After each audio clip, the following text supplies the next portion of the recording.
شمار از باشندگان غرب کابل طی 3 روز گذشته نوعی از مسمومیت را تجربه کردند. باشندگان دشت برچی به افغانستان اینترنشنال خبر دادند که شمار زیاده با علائم مسمومیت از جمله سردرد، اسهال و استفراغ به مراکز درمانی منتقل شدند. بیشتر بیماران کودکان هستند. بسیاری از موارد این مسمومیت در منطقه قلعه نو گزارش شده است.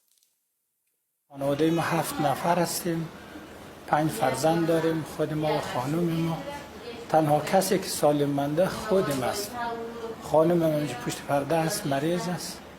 بچه‌های ما همه مریض شدن. این مریضی که شدیداً سردردی دارد، اسهال استفراغ دارد. یک شو دفتر نصفای شو سالای 12 اونو ارسال شدیم دیگه اونوزو اونو تو رفت دیگه این روز 3 روز شده.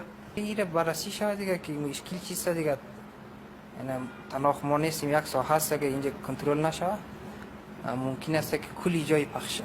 یک پزشک در یکی از شفاخانه‌های محلی در گفتگو با فردان نیوز مسمومیت شمار از بیماران را تایید کرده و گفته که در بسیاری از نمونه‌ها وجود انگل آمیب مشاهده شده. او گفته که منبع مسمومیت هنوز روشن نیست.